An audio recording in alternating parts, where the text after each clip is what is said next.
The evening sun bled across Riverside Bridge like a wound refusing to close.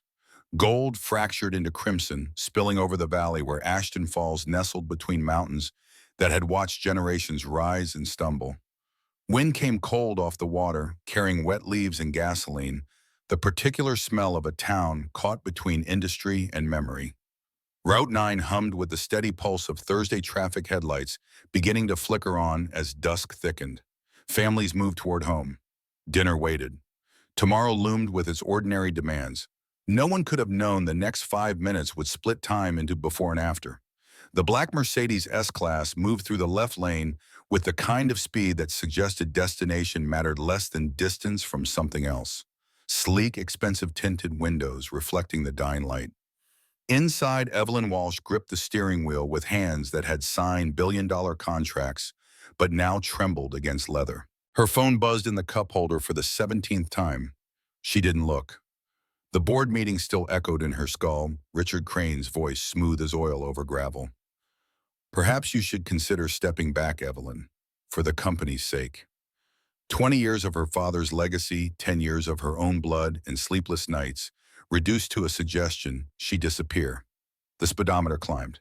80, 85. The bridge stretched ahead, suspension cables cutting geometric patterns against the sky. She'd driven this route 1,000 times, the penthouse in the city, waiting with its floor-to-ceiling windows, and silence so complete it felt like drowning. Tonight, that silence seemed preferable to the alternative, another evening of reading market reports while the world moved around her through her never quite touching. Her father used to say the lonely made the best leaders. No distractions, no weaknesses. He'd been wrong about many things. The tire caught something, a patch of oil or water or simple bad luck. The Mercedes jerked right. Evelyn's hands yanked the wheel, left over correcting. Muscle memory from a weekend defensive driving course years ago failed her. The car fishtailed. Time performed its cruel magic, stretching seconds into geologic eras. She saw the guardrail approaching. Pressed the brake. Nothing.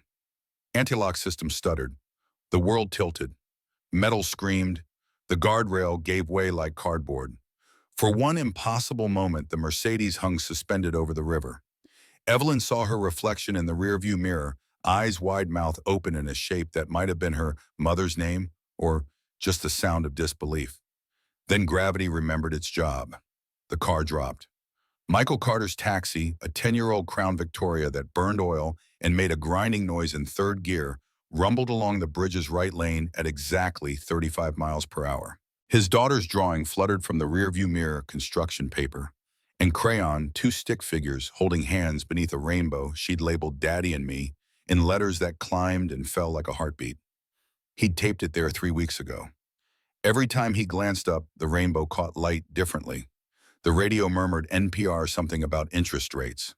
Michael's mind was on Lily's after-school art club, which ended at 6:30, and the $17 in his wallet that needed to become dinner and breakfast before tomorrow's construction shift.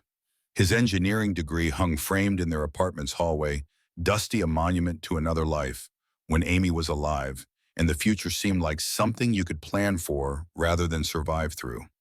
The screech yanked his attention left. Tires, metal, the sound of physics asserting dominance. The black Mercedes swerved across lanes like a living thing trying to escape its own momentum. Michael's foot hit the brake reflexively. The taxi shuddered. Ahead, the guardrail exploded outward in a shower of sparks and twisted metal. The Mercedes hung. He saw it clearly. That frozen instant where the car balanced between road and void. Then it plunged. The splash erupted upward, white foam and dark water, the sound of it rolling across the bridge like thunder. People screamed. A woman in a gray sedan covered her mouth, phone tumbling from her lap. A man in a pickup yanked his wheel right, almost clipping the barrier. Michael's taxi stopped. He sat behind the wheel, of brain catching up to what his eyes had witnessed. Car, water, gone. His door opened before the thought formed completely. Keys stayed in the ignition. Engine running, hazards flashing. His jacket hit the asphalt. Boots next. Someone shouted from behind, words lost in the chaos of voices, and stopped traffic in the particular silence that follows catastrophe. Michael ran toward the broken guardrail. His chest felt tight. Not fear exactly, something older. Recognition, maybe. He'd been here before in the space where action meant the difference between a life and its absence. 3 years ago, Amy had collapsed in a grocery store's produce section, her heart deciding without warning that 31 years was enough. A stranger, some retired nurse whose name Michael never learned, had performed CPR while he stood frozen paralyzed by the impossibility of watching his wife die beneath fluorescent lights and pyramids of apples. That stranger's hands had bought them one more year. One more year of Amy's laugh, of Lily calling for mama, of mornings. The water was maybe 40 feet below, current strong here where the river bent. Temperature probably near freezing given last week's snow in the mountains. Michael didn't calculate these things consciously. His body knew. His body remembered the swimming classes he'd taken in college, the river rescue certification he'd gotten for a summer job at a state park, the kind of knowledge that sleeps until crisis wakes it. Someone grabbed his arm. An older man, breathless. "Don't, you'll die too." Michael pulled free. The words that came out weren't dramatic or heroic. "Can't watch." Then he jumped. The impact drove air from his lungs in a rush of bubbles. Cold slammed every nerve ending. For 3 seconds, he couldn't tell which direction was up. Darkness wrapped him. The river had him. It wanted to keep him. He kicked, surfaced, gasped. The bridge towered above small figures lining the broken guardrail, pointing. Flashlights swept the water. Somewhere a siren started, distant, irrelevant. The headlights. He saw them maybe 15 feet down, already dimming as water invaded the electrical system. The Mercedes was sinking fast, nose first toward the riverbed. Michael filled his lungs and dove. The cold was vindictive. It squeezed his chest and clawed at his face and turned his fingers numb within seconds. He pushed through black water, following the faint glow. The car materialized below him, ghostly, all wrong angles. Driver's side door jammed against the frame. He swam to the passenger window. His vision was starting to blur from oxygen deprivation. He braced one foot against the door panel, one hand on the hood, and punched the window with everything he had. Glass held. His knuckles split. Blood drifted in slow ribbons, black in the murk, oddly beautiful.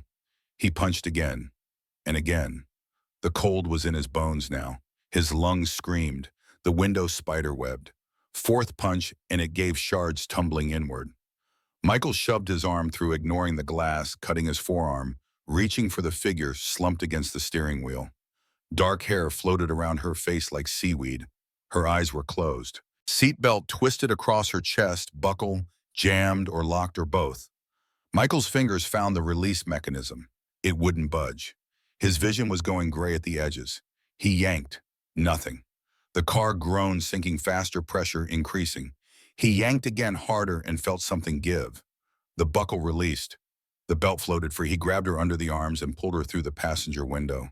Her body was limp, heavy, uncooperative. One of her shoes caught on the frame. He jerked her free, let it go, kicked toward the surface. His lungs were empty, actually empty, not a trace of air, just the burning need to breathe. The surface couldn't be more than 20 feet up, but it felt like miles. The woman's weight dragged him. He kicked harder. His vision tunneled. Just black and a distant point of light. Maybe the moon, maybe hallucination. His head broke the surface and he gasped a horrible, ragged sound. Air flooded in, sweet, impossible. He gasped again, treading water, the woman's face above the surface now. The current had carried them 50 yards downstream. Voices shouted from the bridge. The sirens were louder. Red lights painted the water's surface. He swam for the shallows, half pulling, half dragging her. His arms felt like dead things attached to his shoulders. The cold had moved beyond pain into simple absence. He couldn't feel his legs. Just kept kicking, kept moving. The riverbank was rocks and mud. His knees hit bottom. Hands reached to help. He waved them back, voice barely working. Ambulance. He pulled her onto the grass. Flat. Her lips were blue, skin cold as the water itself, no breath. He tilted her head back, 2 fingers checking for a pulse. Nothing. Or maybe too faint to feel through his numb fingers. CPR then. He started compressions, counting under his breath. The rhythm drilled into him from certifications he'd renewed every 2 years because Amy had insisted even after the summer job ended. 1, 2, 3, 4, come on, 5. Her chest moved under his palms, ribs flexing, heart somewhere beneath silent. The crowd had formed a semicircle, faces pale in the police lights. Someone was filming. Michael saw the phone's glow in his peripheral vision, but it didn't matter. Nothing mattered except the next compression. 10, 15, 20, 25, 30. He leaned down, sealed his mouth over hers, breathed. Her chest rose slightly. He breathed again, pulled back. More compressions. Someone whispered, "She's gone." Another voice, "Look at him. He won't give up." Michael's vision swam. From exertion or cold or something else, his voice cracked. "Not yet, not yet." More compressions, more breaths. To the people watching, it probably looked like a kiss, intimate, desperate. The kind of thing that would replay in their minds later, after when they tried to explain what they'd witnessed. But Michael wasn't thinking about appearances. He was thinking about Amy in the produce section, about that stranger's hands, about the year they'd gotten because someone refused to accept the obvious. 40 compressions, 50. His arms shook. He gave her another breath, and another. This time he didn't pull back immediately. He pressed his forehead against hers, just for a second, eyes closed, and thought, please, just please. She coughed, weak, broken, but unmistakable, life. Michael rolled her on her side as water spilled from her mouth, her body convulsing with the effort of breathing. She gasped a wet, terrible sound, then coughed again. He kept her on her side, one hand supporting her shoulder, whispering, "You're okay. You're okay. Breathe, just breathe." The crowd erupted. Shouts, applause, someone yelled, "He did it. Oh my God." The sound washed over Michael without penetrating. He was too focused on her breathing, on the way her ribs expanded and contracted, on the pulse he could feel now beneath his fingers, rapid but present. Her eyes fluttered open. Gray. Storm cloud gray. They found his face. Tried to focus. Confusion flickered there. She opened her mouth. No words came. Just more coughing. Michael brushed wet hair from her face, his hand trembling so hard he could barely control it.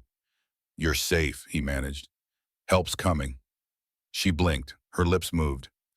He thought she might be trying to say thank you or asking what happened, but her eyes rolled back and she slipped into unconsciousness, her breathing still there, still steady. The ambulance arrived 90 seconds later. Paramedics pushed through the crowd. One dropped beside Michael. "Sir, are you hurt?" "No, help her." They moved with practiced efficiency. Oxygen mask, cervical collar, checking vitals, calling readings to each other in that calm, urgent voice medical professionals use. Michael stood, or tried to. His legs gave out. Someone caught him. The older man who'd tried to stop him at the bridge. "Easy, son, easy." "I'm fine. You're hypothermic. Sit down." A blanket appeared. Someone draped it over his shoulders. Michael sat on the grass watching the paramedics load the woman onto a stretcher. Her face was pale against the orange collar. The oxygen mask fogged with each breath. Alive. A murmur rippled through the crowd. Michael heard it without understanding at first. Then the words connected. "That's Evelyn Walsh." "Wait, Evelyn Walsh?" "The CEO. Walsh Industries." "Oh my God, that's her." Michael's head turned. He watched the stretcher disappear into the ambulance. Evelyn Walsh. The name meant something. He'd seen it in newspapers. Forbes magazine in the dentist's waiting room. One of the youngest billionaires in the country, tech and manufacturing. Her father had built the company. She'd taken it further. Brilliant. Ruthless in the way profiles always described powerful women. Untouchable. He'd just given mouth to one of the richest people in America. The ambulance doors closed. Sirens wailed. Red lights faded down the highway. Michael sat in the grass water, pooling around him, staring at nothing. The crowd was dispersing. Police were directing traffic. Someone approached with a clipboard asking questions. Name, address, what he'd seen. Michael answered automatically. His mind was elsewhere. Why had she been alone? Why speeding? Why that look in her eyes before she went under, like she wasn't sure she wanted to be pulled back up? His taxi was still on the bridge, hazards flashing. He walked back through stopped traffic, people stepping aside. Some nodded, others stared. A woman touched his arm. "You're a hero." He didn't respond. The word felt wrong. Heroes were people in movies. He'd just done what needed doing. The taxi's engine was still running. Lily's drawing still hung from the mirror. He sat behind the wheel and looked at his hands. Blue fingers, bleeding knuckles, cuts on his forearm from the glass. He should probably go to the hospital. Get checked for hypothermia. Make sure nothing needed stitches. But Lily, art club ended 10 minutes ago. She'd be waiting. Michael put the taxi in gear and drove. The elementary school's parking lot was empty except for one car, the art teacher's beat-up Honda. Michael parked and walked inside, leaving wet footprints on linoleum. His shoes squelched. The hallway smelled like tempera paint and floor wax and the particular mustiness of old buildings. Lily was in the art room cleaning brushes at the sink, her ponytail bouncing as she hummed something tuneless. She looked up when she heard his footsteps. Her face lit up. Then confusion creased her forehead. "Daddy, you're all wet." "I know, sweetheart. Had a little accident. I'm okay." "What kind of accident?" Mrs. Chen, the art teacher, appeared from the supply closet. Her eyes widened when she saw Michael. "Mr. Carter, are you all right? You're soaked." "Car went into the river. I helped." "It's fine." "Into the river? Where is everyone okay?" "Riverside Bridge." "Yeah, everyone's okay." Lily was staring at his hands now. She stepped closer, reaching for his fingers. "You're bleeding." "Just scraped up. Nothing serious." "Does it hurt?" He smiled. "Not really. Ready to go home." She nodded but kept looking at his hands. Michael gathered her backpack and drawings, thanking Mrs. Chen, promising he was fine. Yes, he'd get checked out if needed. The walk to the taxi felt longer than it should. His legs were shaking, adrenaline fading, the cold settling deeper. Lily climbed into the back seat, buckled herself in. She was quiet during the drive home. Michael glanced at her in the rearview mirror. Her eyes were big, watching him. "Daddy." "Yeah, sweetheart." "Did someone almost drown?" He hesitated. No point lying. She'd find out anyway. "Yes." "But you saved them." I tried to. Did it work?" "Yes, she's going to be okay." "Like when Mommy got saved that time in the store." Michael's chest tightened. "Yeah, like that." Lily was quiet for another moment. Then softly, "I'm glad you were there, Daddy." His eyes burned, not from the river water, from something else. "Me too, baby. Me too." Their apartment building stood on the east side of Ashton Falls, where rent was affordable and the paint peeled and kids' bikes cluttered the entryway. Michael parked in his assigned spot number 12 beneath the oak tree that dropped leaves on the windshield every fall. They climbed the exterior stairs to the second floor. Unit 2C home. Inside, Michael dropped Lily's backpack on the couch and headed straight for the bathroom. "Order pizza, sweetheart. Money's in the jar." "Just cheese, okay." His hands were shaking, too hard to dial. She nodded already, pulling out her phone. In the bathroom mirror, Michael looked like something dredged from the deep. Hair plastered to his skull, face pale, lips still faintly blue, cuts on his hands and forearm crusted with dried blood. He turned on the shower hot as it would go and stood under the spray until feeling returned to his extremities in waves of pins and needles. The water circling the drain ran pink for the first minute. He watched it without thinking about much except warmth. But flashes kept intruding. The car sinking, her hair floating. The moment her chest moved under his compressions, her eyes opening, finding his, trying to understand who he was. Evelyn Walsh. He'd saved Evelyn Walsh. When he finally emerged dressed in sweatpants and a t-shirt, Lily was setting paper plates on their small kitchen table. The pizza box sat in the center, already open, steam rising. She'd put on cartoons. SpongeBob's laughter filled the room. Normal. Grounding. They ate in silence for a while. Then Lily said, "Is the lady rich? Why do you ask that?" Mrs. Chen looked her up on her phone after you left. "She showed me a picture. The lady has a big building." Michael sighed. "Of course. News traveled at the speed of smartphones." "Yeah, she's rich." "Is she nice?" "I don't know. I just met her for a minute." "Do rich people say thank you?" The question caught him off guard. "Some do, some don't. Just like everyone else." Lily nodded, apparently satisfied.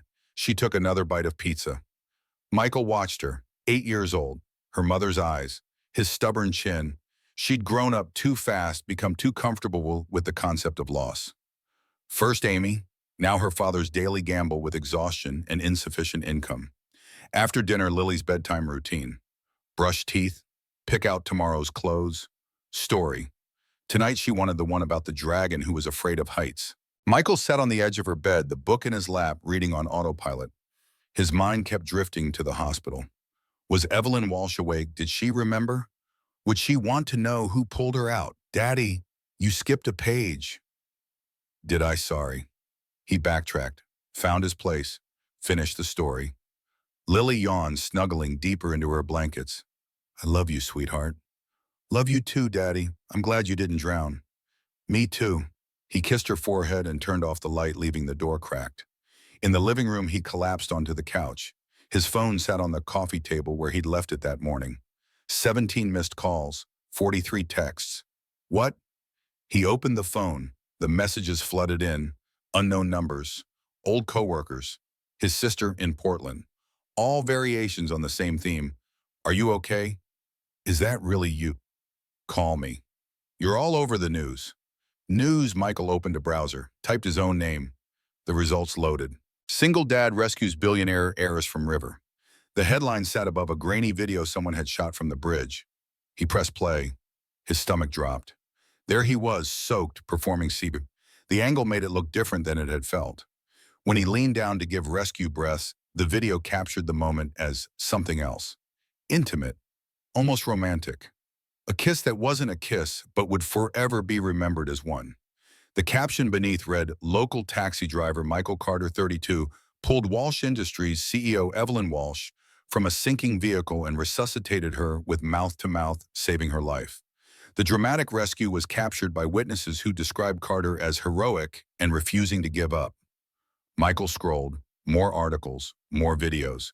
Someone had uploaded photos of him leaving the hospital in the blanket, Lily holding his hand.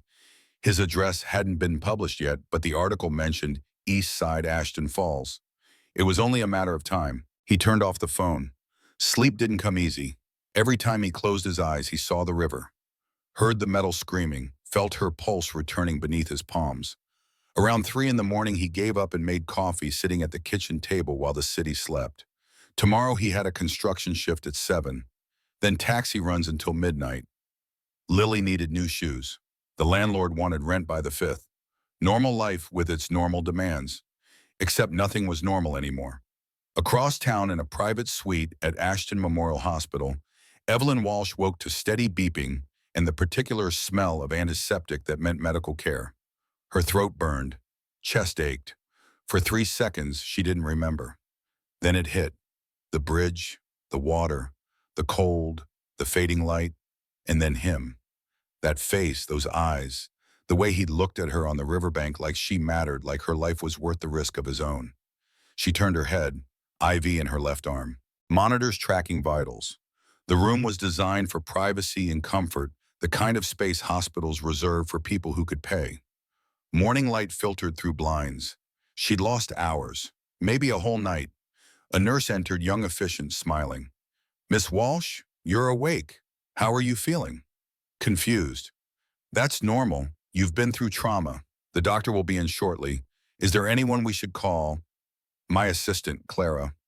Already here. I'll let her know you're up. The nurse checked the monitors, adjusted the IV drip, made notes on a tablet. She had kind eyes, the kind that had seen too much but refused to harden completely. The man who saved me, Evelyn's voice came out rough.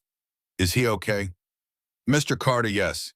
He left the scene before we could check him properly, but from what I heard, he was ambulatory, hypothermic, but conscious. Carter. The name felt important. She repeated it.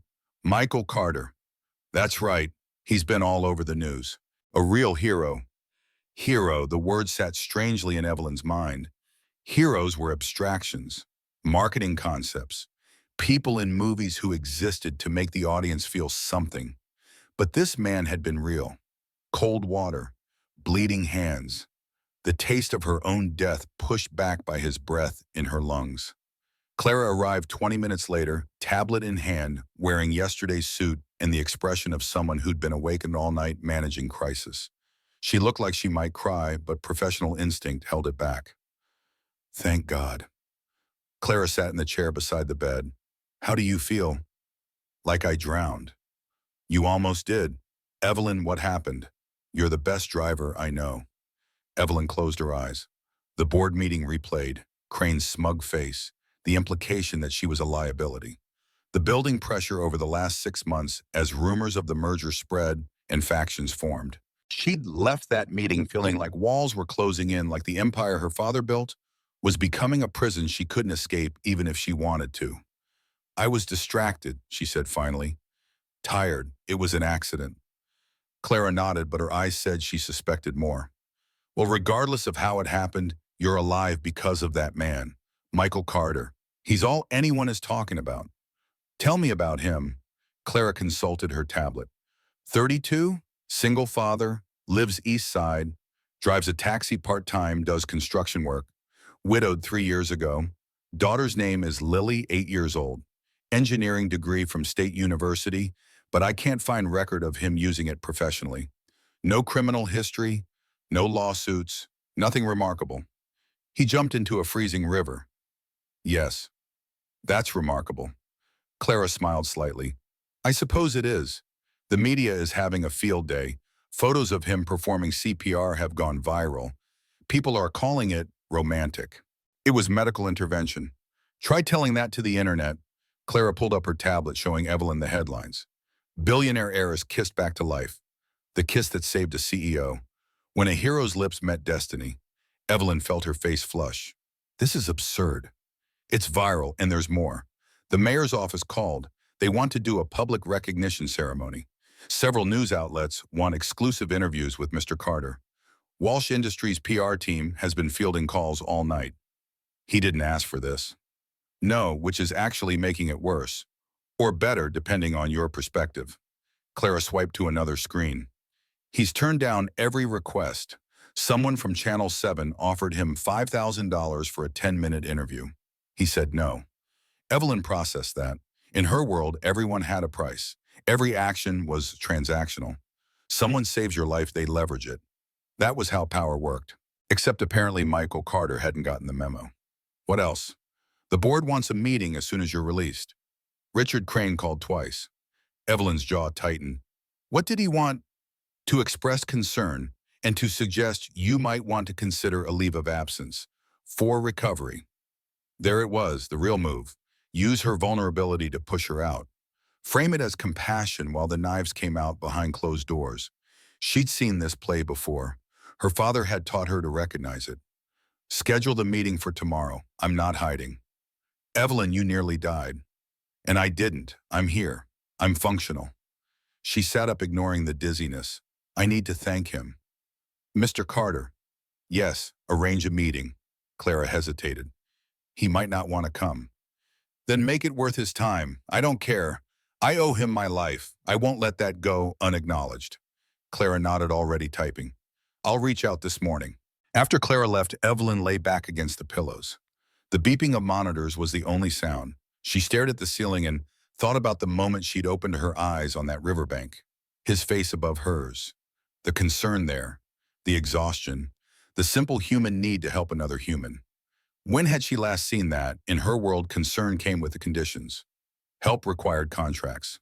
She reached for her phone on the side table, scrolled through messages, dozens from business associates, board members, investors, all variations on, glad you're safe, we should talk. Not one that felt like it came from a place of actual care. Her father's voice in her head, loneliness is the price of excellence. Pay it gladly. She'd paid. For 20 years she'd paid, and nearly died alone in dark water because of it. The afternoons stretched. Doctors came and went. Tests, evaluations, all confirming she'd been lucky.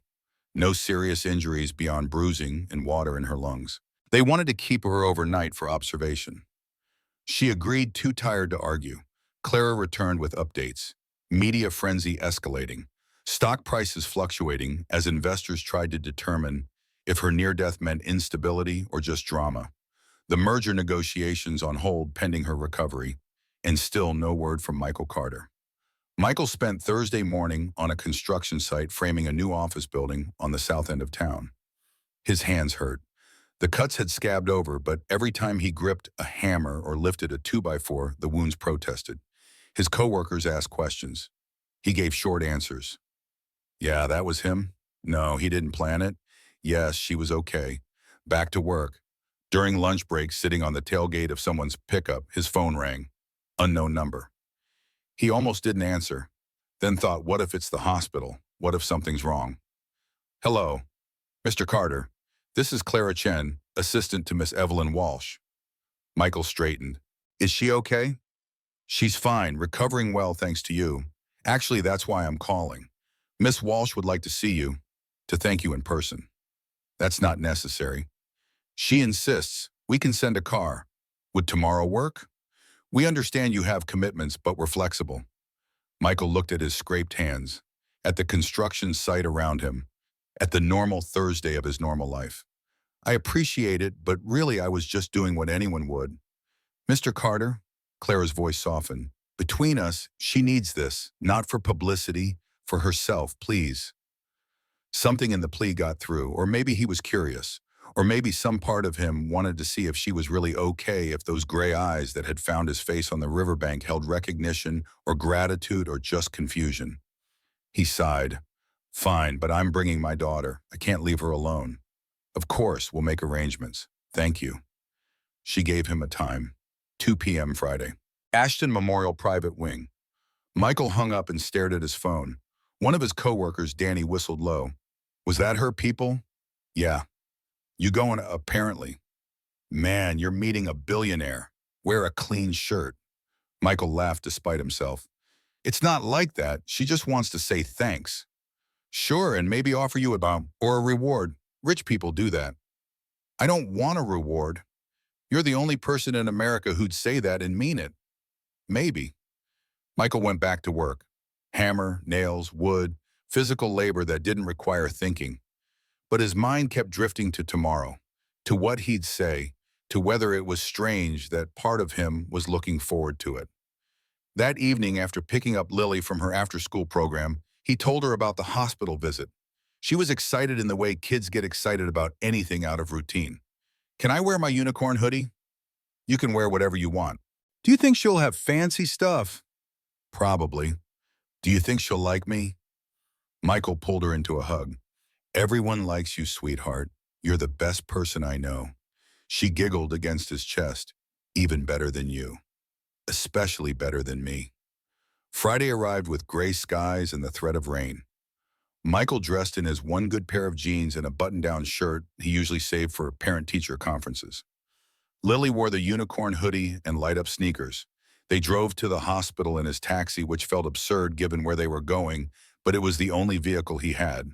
The hospital's private wing had its own entrance, discreet away from emergency and main admissions. A security guard checked Michael's ID, made a call, then waved them through.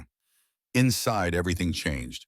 Where the public hospital was institutional and worn, this section was more hotel than medical facility. Soft lighting, abstract art on walls, carpet instead of linoleum. Even the smell was different. Less antiseptic, more lavender and money. A nurse met them at the elevators. Young professional smiling at Lily. You must be Mr. Carter. And you're Lily. Lily nodded, eyes wide, taking in the fancy surroundings. Miss Walsh is expecting you. 4th floor. They rode up in silence.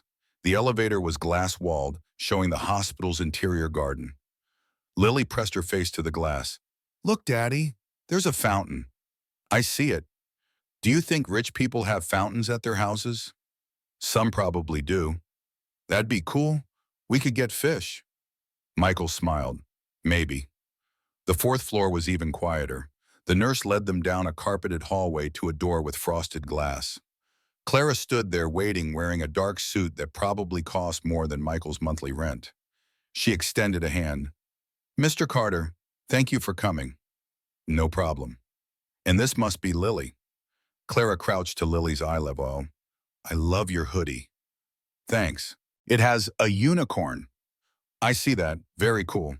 Clara stood, opening the door. She's ready for you.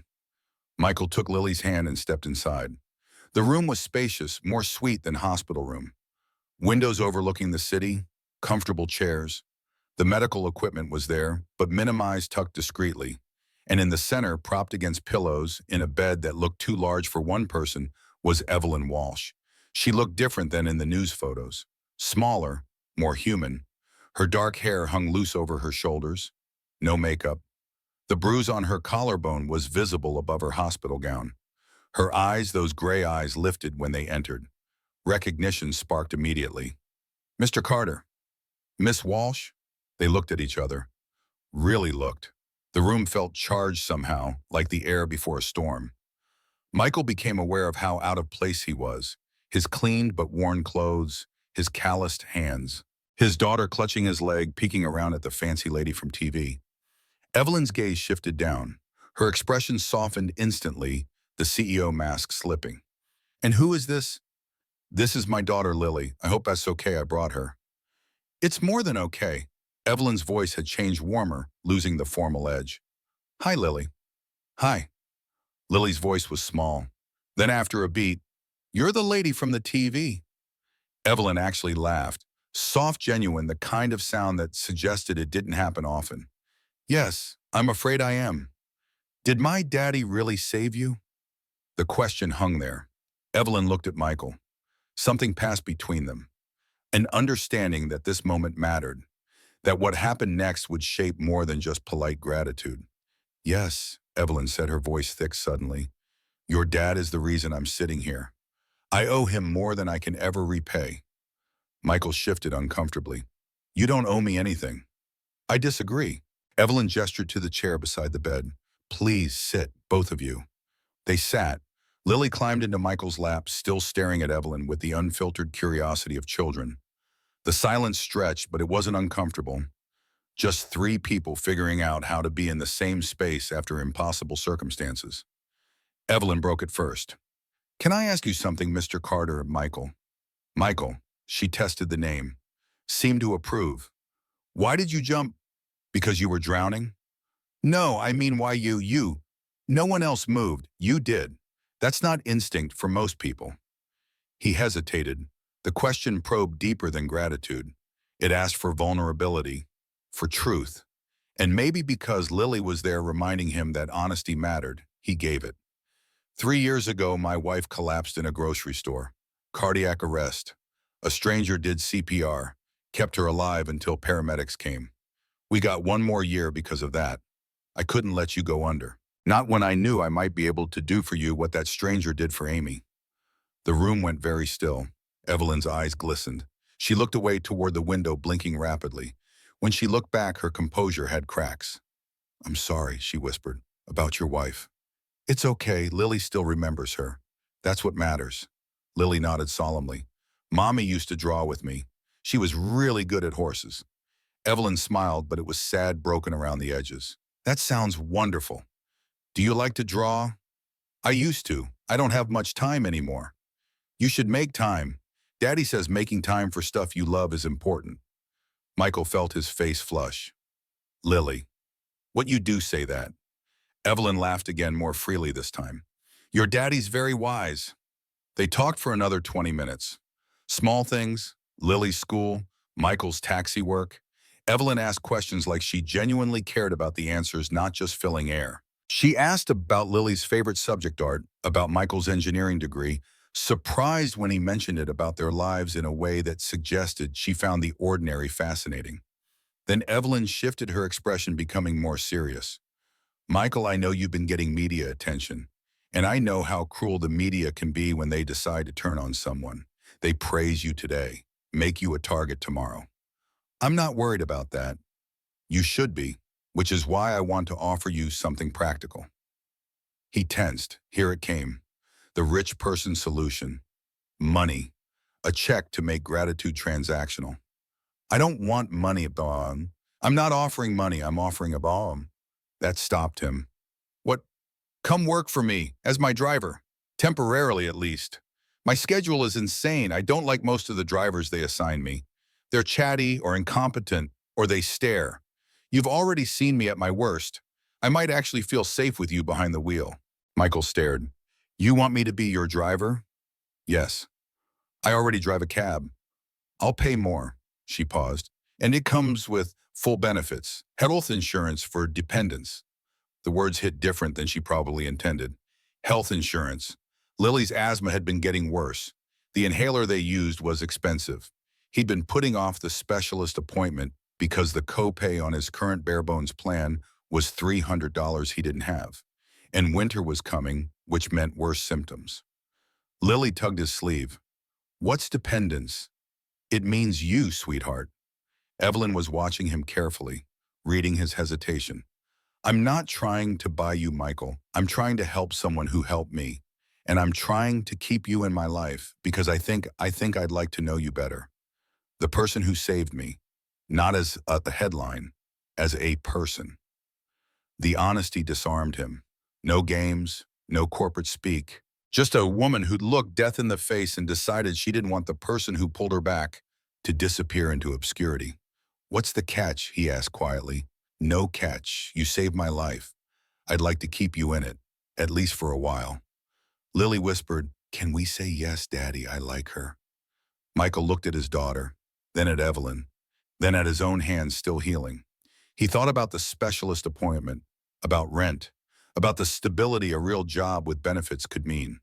But more than that, he thought about the way Evelyn had looked at Lily, like she saw something precious there, like maybe she was lonely too in her glass tower and wanted something real. Okay, he said, I'll do it. For a month, we'll start there. Evelyn's smile transformed her face, made her look younger, lighter. A month, that's fair. They shook hands. Her grip was firm despite the hospital gown and bruises. When they released, the contact lingered somehow, like a promise made without words. Clara appeared in the doorway. Miss Walsh, the doctor wants to check your vitals. Of course. Evelyn looked at Michael. Thank you for coming. Truly. Thank you for the opportunity. I'll have Clara send over the employment paperwork. You can start Monday if that works. Monday's fine. They left. Lily chattered the whole way to the elevator about how nice Miss Walsh was and how pretty her hospital room was. And did Daddy think they'd get to see her again soon? Michael half listened, his mind spinning. A month. He'd committed to a month. Driving for a billionaire. Being in that world even tangentially. Outside reporters had gathered. Someone must have tipped them off. Cameras flashed, microphones thrust forward. Mr. Carter, did you just meet with Evelyn Walsh? What did she say? Are the rumors true you're being offered a reward? Did she really offer you money? Michael put himself between Lily and the cameras. No comment. Excuse me. A black SUV pulled up. Clara emerged from the driver's side. Get in, quick. They piled into the back seat. The SUV pulled away smoothly, leaving the reporters scrambling. Clara glanced in the rearview mirror. Sorry about that. They've been camped here since yesterday. It's fine. Welcome to the team, Michael. The drive home felt surreal. Lily pressed buttons in the SUV, giggling when the seat warmed up. Michael watched the city pass through tinted windows and wondered what he'd just signed up for. Clara dropped them at their apartment building. Reporters hadn't found it yet, but probably would soon. Inside, Lily ran to her room to draw a picture of Miss Walsh's hospital room. Michael sat on the couch and let the weight of the day settle. His phone buzzed, a text from an unknown number. Thank you for coming today and for saying yes. I think this might be good for both of us. He stared at the message, then typed back, I hope so. 3 dots appeared, then me too. That night, after Lily was asleep, Michael stood on their small balcony. The city lights spread before him. Ashton Falls at night looking almost beautiful from this angle. Somewhere out there in a penthouse, he'd probably see soon Evelyn Walsh was looking at the same sun. 2 lives intersecting because of a moment of chaos. Where it led, he couldn't guess. But for the first time in 3 years since Amy died, he felt something like anticipation. Not hope exactly, but possibility. The sense that maybe the world wasn't done surprising him yet. Inside, Lily's drawing lay on the kitchen table. Crayon figures, a tall lady with dark hair, a man with kind eyes, a little girl holding both their hands. Above them in Lily's uneven letters, our new friend. Michael smiled. Out of the mouths of babes. Across town in her penthouse, Evelyn stood by floor-to-ceiling windows. The city glowed below, infinite lights, suggesting infinite lives, each with their own stories. She'd never paid attention before. Too busy building empires, too focused on the climb. But tonight she thought about a man who jumped into freezing water without hesitation, who refused money, who looked at her like she was a person, not a portfolio, who had a daughter who wore unicorn hoodies and said things like, "You should make time for stuff you love," with the certainty of someone who believed it completely. Her reflection in the glass showed a woman in silk pajamas, dark hair, loose, no makeup.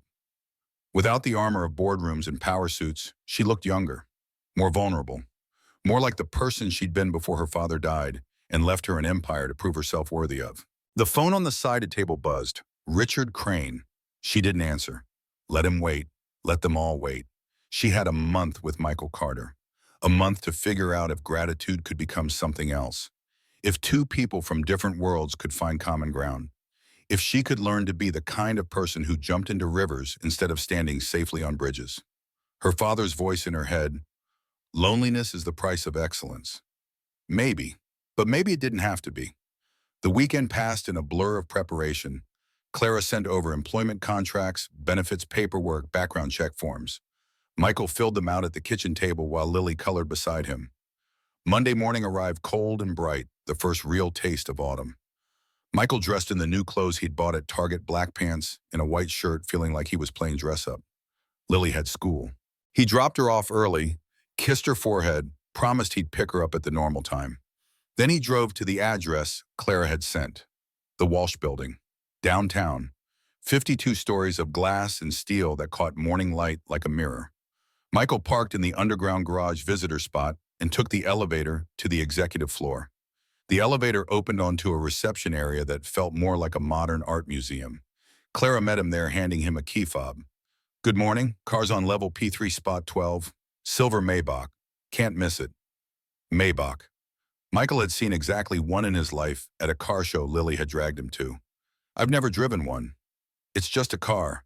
Very expensive car, but still, handles like a dream." She led him to a side office. "This is your space when you're not driving. Coffee, Wi-Fi, anything you need. Miss Walsh's schedule is synced to this tablet. Her first meeting is at 9 downtown. She'll meet you at the car in 10 minutes. Michael took the tablet, looked at the schedule. Back-to-back meetings until 7 p.m. "Does she ever stop?" Clara smiled grimly. "Not often, which is why we're glad you're here. The last 3 drivers quit." "Why, she's exacting, and she doesn't suffer incompetence. But you saved her life, so I think you get some leeway." 10 minutes later, Michael stood beside the silver Maybach in the parking garage. The car was absurd.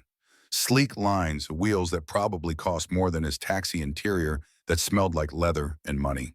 He adjusted the driver's seat, familiarized himself with controls. Everything was electronic. Climate, mirrors, even the steering wheel adjusted at the touch of a button. The elevator dinged. Evelyn emerged wearing a gray suit that screamed power, hair pulled back, minimal makeup. She looked nothing like the woman in the hospital bed. This was CEO mode, untouchable. Except when her eyes found his, something softened fractionally. "Good morning, Michael." "Morning, Miss Walsh." "Evelyn, please." He opened the rear door. She slid in. He closed it gently, got behind the wheel. The Maybach started with a whisper. "First stop is Riverside Plaza. Meeting with the mayor's economic development team." "Got it." He pulled out smoothly. The car drove like silk, quiet enough that he could hear Evelyn tapping on her phone in the back. They drove in silence for the first 10 minutes. Then her voice thoughtful, "How's Lily?" "Good. Excited that I have a new job." "She's sweet. You're lucky." "I know." More silence. Traffic. The Maybach made it pleasant, insulated from the chaos outside. Michael glanced in the rearview mirror. Evelyn was looking out the window, expression unreadable. "Can I ask you something?" she said. "Sure." "Why'd you really say yes to this job?" He thought about lying, saying something polite, but honesty had worked before. "Health insurance. Lily's got asthma, gets bad in winter. The coverage you're offering means I can take her to a specialist." Evelyn was quiet. When he glanced back, her eyes were on him, soft. "I'm glad that it helps." "Me too." They arrived at Riverside Plaza. Michael parked open to her door. Evelyn stepped out, transforming instantly. Shoulders back, expression sharp. She walked into the building without looking back. Michael returned to the Maybach and waited. This became the rhythm.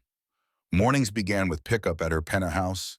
Days filled with meetings, Michael ferrying her between office buildings, restaurants, corporate headquarters. Evenings ended late, Evelyn exhausted, leaning her head against the window. In between silence mostly, but comfortable silence. The kind between people who didn't need to fill space with meaningless words. Sometimes she asked about Lily. He asked about her work. Brief exchanges that accumulated over days into something resembling understanding. A week passed, then another. Michael learned her patterns. Black coffee every morning, no sugar. She took calls constantly but never ate while working. Stress manifested in her pressing fingers to her temples. When negotiations went well, she allowed herself the smallest smile. He learned other things too. The way board members looked at her mix of respect and resentment. How Richard Crane always positioned himself opposite her in meetings territorial. How despite her success, she sat alone at lunch, scrolling through reports while other executives networked. On Friday of the second week, after dropping her at the penthouse, Evelyn paused before exiting the car. Michael, yeah, thank you for driving, for being professional, for not treating me like a headline. Just doing my job. Still, she met his eyes in the mirror. It means something. She left. Michael sat in the idling Maybach and processed that. The loneliness beneath her words. The gratitude that felt like something more. He was beginning to understand. Evelyn Walsh had everything except what mattered. And somehow, inexplicably, she thought he might help fill that void. Dangerous territory. He was her employee. She was a billionaire, worlds apart. And yet every day the distance felt a little smaller. Every conversation, every glance in the rearview mirror building towards something neither acknowledged but both felt. Sunday evening, Michael's phone rang. Clara. Michael, hi. Sorry to bother you on your day off. No problem. What's up? Miss Walsh has a charity gala tomorrow night. Black tie. She needs a driver, obviously, but also she'd like you to attend. As her +1. Michael froze. What? Just as company. The event will be full of people who want things from her. She'd like one friendly face there. I don't have a tux. I'll send someone over tomorrow morning with options. Say yes, Michael, please. She won't ask herself, but I can tell she's hoping you will. He thought about Lily, about finding a sitter on short notice, about stepping into that world even more fully, about the way Evelyn had thanked him Friday, like his presence meant something beyond professional duty. Okay, yes, I'll be there. Clara's relief was audible. Thank you. Car leaves at 7. I'll text details. Monday evening found Michael in a rented tuxedo that fit surprisingly well, picking up Evelyn from her penthouse. She answered the door in a midnight blue gown that made her look like something from old Hollywood. Her hair was down, cascading over bare shoulders. For a moment he forgot words. You look nice, she said, smiling slightly. Thanks, you look incredible. Shall we? The gala was at the Grand Hotel downtown, all marble and chandeliers and people who looked like they'd stepped from magazine covers. Michael felt the imposter syndrome immediately, but Evelyn took his arm at the entrance, leaned close, whispered, just stay with me. If anyone asks, you're my driver and my guest. That's all they need to know. They entered together, heads turned. Whispers started. Michael caught fragments. That's him. The one from the river. What's he doing here? Evelyn ignored it all, guiding him through the crowd with practiced grace. The night passed in a blur, conversations with donors and politicians and other CEOs. Evelyn introduced him simply. This is Michael Carter. No explanations, no qualifiers, just a name and her hand on his arm. People treated him with cautious politeness, unsure how to categorize him. Richard Crane appeared during cocktail hour, smile sharp as glass. Evelyn, bringing your driver as a date, interesting choice. Michael saved my life. I thought he deserved a nice evening. Of course, though some might question the optics. Michael felt Evelyn tense beside him. Her voice went cold. I don't recall asking for your opinion, Richard. Crane's smile didn't waver. Just looking out for the company's image. You understand? He walked away. Evelyn exhaled slowly. Michael leaned close. Who is that guy, board chairman, and the reason I can't have nice things? He seems like a real charmer. She laughed, surprising herself. That's putting it mildly. Later during dinner, Evelyn leaned over. Thank you for coming. Thank you for inviting me. I meant what I told Crane. You deserve this, and selfishly, I'm glad you're here. These events are usually unbearable. Tonight's almost pleasant. Their eyes met, held. Something unspoken passed between them. Michael thought about Amy, about how grief had taught him to recognize genuine connection when it appeared. This was that. Whatever was growing between them, it was real. The moment broke when someone called Evelyn's name. She turned to answer, but her hand found his under the table just for a second and squeezed. The ride home was quiet. Evelyn sat in the back head, resting against the window, eyes closed. Long night, Michael asked. Exhausting, but better than usual, because of you. He didn't know what to say to that, so he just drove, glancing occasionally at her reflection, memorizing the way peace looked on her face. At her building, he opened her door. She stepped out, paused. Michael. Yeah, I'm glad you jumped into that river. Me too, she smiled. See you tomorrow. Tomorrow. He watched her enter the building, stood there longer than necessary, then drove home, mind-spinning heart, doing things it hadn't done in 3 years. Lily was asleep when he arrived. The babysitter gave him a report, nothing exciting, and left. Michael checked on his daughter, brushing hair from her forehead. She stirred, mumbling, Did you have fun, Daddy? Yeah, sweetheart, I did. With Miss Evelyn? Yes. Good, she's nice. I like her. Me too, baby, me too. He left her room and stood in the quiet apartment. 1 month, he'd said. 2 weeks were already gone. What happened after, when the arrangement ended and real life reasserted itself? Could they just go back to being strangers, or had something fundamental shifted? His phone buzzed. Text from Evelyn. Thank you for tonight. Sleep well. He typed back, you too, then added before he could overthink it, I'm glad I jumped too. 3 dots appeared, disappeared, reappeared. Finally, so am I, more than you know. Michael set the phone down and smiled at nothing in particular. Outside, Ashton Falls slept under scattered stars. Somewhere across town, Evelyn was thinking about him. He was thinking about her. And the distance between their worlds suddenly felt like something they might bridge after all. But neither knew that in boardrooms and shadow corners, other forces were already moving. That jealousy and ambition don't rest. That Richard Crane had watched them at the gala and made decisions. That the next 2 weeks would test everything. That salvation sometimes requires more than one rescue. That the river was just the beginning. For now, though, they had this moment. These feelings, this fragile growing thing, neither could name but both recognized. And that for tonight was enough. The 3rd week brought autumn and earnest leaves turning copper and gold, the kind of weather that made Ashton Falls look like a postcard. Michael's mornings developed a new cadence. Wake at 6, get Lily ready for school, drive to the Walsh building, collect Evelyn by 8. Her schedule remained brutal, but he learned to anticipate needs before she voiced them. Traffic jam ahead. He knew alternate routes. Meeting ran late. He had protein bars and water waiting. She noticed these small attentions, rewarding them with brief smiles that felt like minor victories. Thursday morning, the photographer caught them outside her penthouse. Evelyn entering the Maybach. Michael holding the door, her hand briefly touching his shoulder as she passed. Innocent. Professional. The photo hit social media within an hour, captions speculating about romance.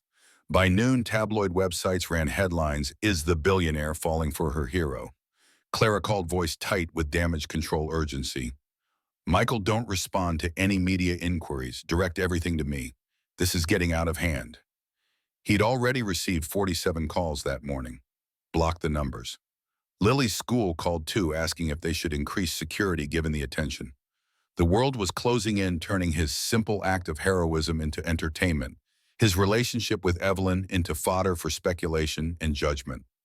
That afternoon, driving her between meetings, Evelyn spoke into the rearview mirror. I'm sorry about the photos, the invasion. Not your fault.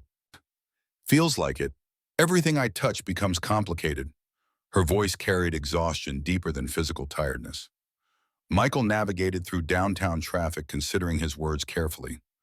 Complicated isn't always bad.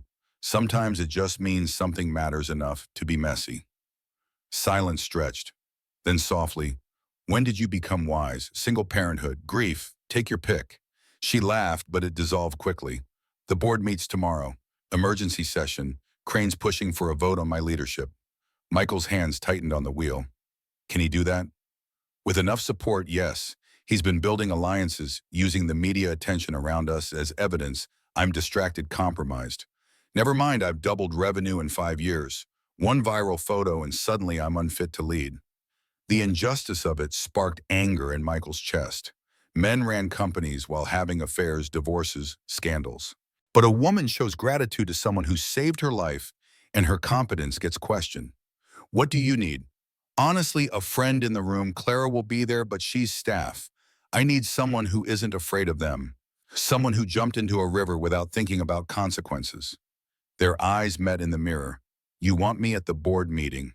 I know it's not in your job description. Neither was attending a gala. I'll be there. Her relief was palpable. Thank you. 10 a.m. Walsh Tower boardroom level. Friday morning, Michael wore his best suit, the one from the gala, dropped Lily at school with promises to pick her up on time. The Walsh Tower boardroom occupied the entire 42nd floor, glass walls offering 360 views of the city. The table stretched 20 feet, dark wood polished to mirror shine. 12 chairs, 12 board members already seated when Evelyn entered, Michael a step behind. Richard Crane sat at the far end, smiling that corporate smile that meant warfare. Evelyn and Mr. Carter, interesting you'd bring your driver to a board meeting. Michael is here as my guest and advisor. Any objections? Murmurs rippled around the table. No one objected directly. They were too smart for that. Michael took a seat against the wall outside the main circle, but close enough to observe. Evelyn sat at the head, shoulders, expression carved from ice. Crane opened with pleasantries that fooled nobody. We're concerned, Evelyn. The merger with TechWise is at a critical juncture. Recent media attention has created questions among their stakeholders about Walsh Industries' stability. Media attention around my surviving a car accident. Media attention around your relationship with an employee. The optics are problematic. A woman to Crane's left, Margaret Chen, added, we've received calls from investors, questions about judgment, about priorities. Whether you're focused on the company or personal matters. Evelyn's voice stayed level, but Michael heard the steel beneath. My performance speaks for itself. Revenue up 18% year over year. Stock price at record highs. Merger negotiations ahead of schedule. What exactly suggests I'm unfocused? The photographs, Crane said smoothly. The gala appearance together. The speculation. It creates distraction when we need singular focus. Some of us believe a temporary leave of absence might serve everyone's interests, just until the merger finalizes. There it was, the real move. Push her out during the most critical deal of the decade. Let Crane step in as interim CEO, consolidate power, make himself indispensable. By the time Evelyn returned, if she returned, he'd have remade the company in his image. Evelyn didn't flinch. A leave of absence wasn't necessary when David Rothstein divorced publicly, or when James Lee had that DUI. But I show gratitude to someone who saved my life, and suddenly it's a crisis. Those were different circumstances. Yes, they were men. The room went silent. Evelyn leaned forward. Let's be honest about what this is. You've wanted me out since my father died. You've tolerated me because the numbers were too good to argue with. Now you see an opening and you're taking it. Call it what it is. Don't hide behind concern. Crane's smile froze. That's quite an accusation. It's an observation, one I'm prepared to defend. I'm not going anywhere. The merger will succeed, and this board will recognize that personal attacks don't substitute for legitimate governance concerns. Margaret shifted uncomfortably. Evelyn, we're not attacking you. We're protecting the company. From what success growth? A CEO who works 80-hour weeks and delivers results? Evelyn stood. I'll make this simple. Vote now if you want. But know that forcing me out means losing the TechWise deal. They want me at the helm. That's in the contract. Remove me, you'll lose $2 billion in value. So ask yourselves if gossip is worth that price. She walked out. Michael followed. The elevator descended in silence. Evelyn's hands shook. Adrenaline crash. Michael wanted to say something comforting, but suspected she needed space to process. They reached the parking garage. She stopped beside the Maybach. That was impressive, Michael said. That was survival. They'll regroup. Come at me differently next time. Then you'll handle them differently. She looked at him, really looked like she was seeing past the employee to the person beneath. You have a lot of faith in me. You jumped back to life under my hands. You fought for yourself in there. Yeah, I have faith. Something shifted in her expression. Walls cracking. She stepped closer. Not inappropriate, just nearer than professional distance required. Michael, I need to tell you something. Before she could continue, her phone exploded with notifications. Both their phones, actually. Buzzing, ringing messages flooding in. Michael pulled his out, news alerts, social media pings. All the same story, Walsh Industries CEO under investigation for fraud. Evelyn's face went white. She opened the article. Her fingers trembled as she scrolled. No, no, this can't be real. Michael read over her shoulder. Anonymous tip to the SEC. Internal documents suggesting Evelyn approved a suspicious transaction. $20 million transferred to an offshore account just before the merger announcement. Evidence of insider trading market manipulation. The article included document images, her signature, her approval, dated 3 weeks ago. I never signed this, Evelyn whispered. This transaction never happened. It's fabricated. Can you prove that? I don't know. The signature looks real. But Michael, I swear on everything, I never saw these documents.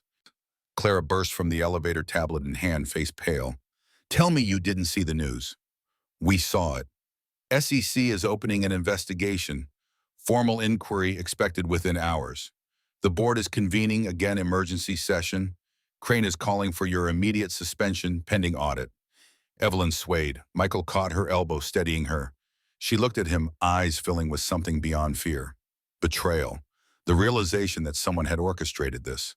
Someone with access to company systems, to her signature, to internal processes.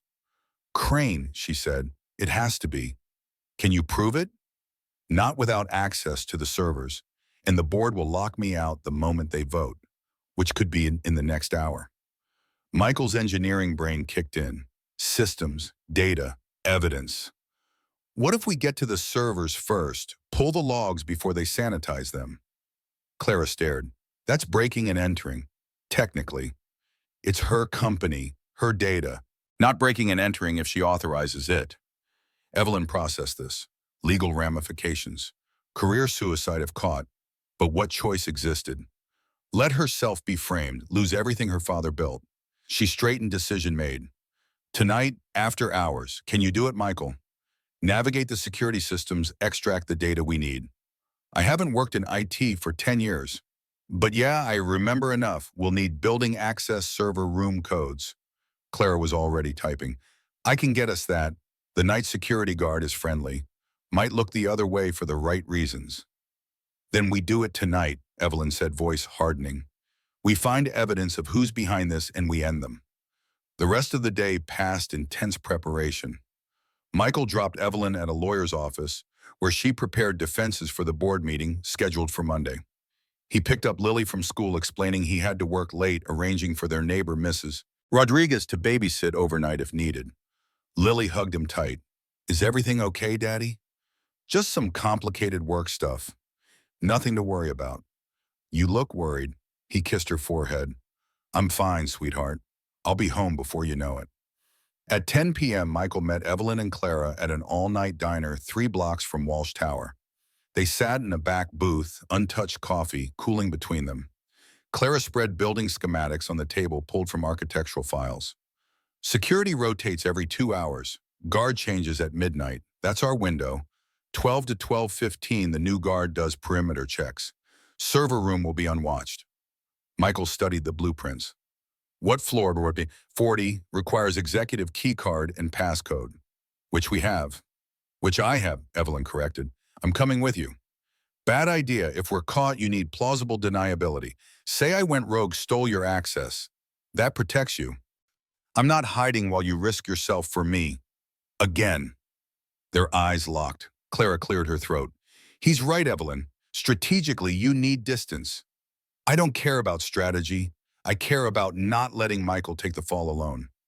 The conviction in her voice surprised Michael. This wasn't CEO Evelyn speaking. This was the woman from the hospital bed, the one who'd looked at him like he mattered beyond his utility. He reached across the table, covering her hand with his. Trust me, I'll get the data. You prepare the case for how to use it. She turned her hand, palm up, fingers interlacing with his. The gesture felt monumental, crossing some invisible line neither could uncross. Promise me you'll be careful. I promise. At 11:45, Michael approached Walsh Tower's main entrance. Maintenance uniform, Clara had procured tool bag over his shoulder containing laptop and cables. The night guard, a man in his 50s named Pete, barely glanced up. Late maintenance call, server room. Climate control issue, should be quick. Pete waved him through. Elevators to your left. Too easy. Or maybe Pete knew exactly what was happening and chose to help. Either way, Michael didn't question it. He rode to 40, walked past darkened cubicles and empty conference rooms. The server room door required Evelyn's keycard. He swiped it. Green light. Passcode next. Clara had written it on his palm in pen 847392. He typed carefully. The lock clicked. Inside, rows of servers hummed LEDs blinking in darkness. Climate control kept the room cold. Michael found the main terminal, booted it up, and pulled out the laptop. Years since he'd done this kind of work, but muscle memory returned. Navigate directories, find audit logs, transaction histories, digital signatures. The data was there, time-stamped, IP addresses, access records. Michael started copying files to an external drive, watching the progress bar crawl. 20%, 30. This was taking longer than expected. Outside footsteps echoed. Michael's heart kicked into higher gear. 40%. The footsteps grew louder. Multiple people. Voices. 50%. The door burst open. Lights flooded the room. Richard Crane stood there, flanked by two security officers, expression triumphant. Mr. Carter, how convenient. Caught red-handed. Michael didn't move from the terminal. 60%. Keep Crane talking. Red-handed doing what? Maintenance. Breaking into secured systems. Industrial espionage. We'll be calling the police. Call them. I'd love to explain why you're so interested in stopping me from accessing legal audit logs. Crane's eyes narrowed. You're an employee with no authorization for this area. That's trespassing at minimum. Actually, Miss Walsh authorized me. Her company, her data, her call. Miss Walsh is suspended effective today by emergency board vote. She has no authority to authorize anything. 70%. Michael's mind raced. The board had moved faster than anticipated.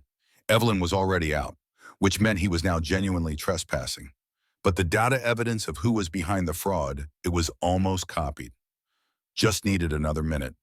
Security, Crane said calmly. Call the police. Mr. Carter is refusing to leave company property. The guards moved forward. Michael held up a hand. Wait, you really want police here asking questions about what I was accessing? Creating records. Crane hesitated. Good. He was worried about exposure, which meant Michael was onto something. 80%. What are you doing on that terminal? Crane demanded.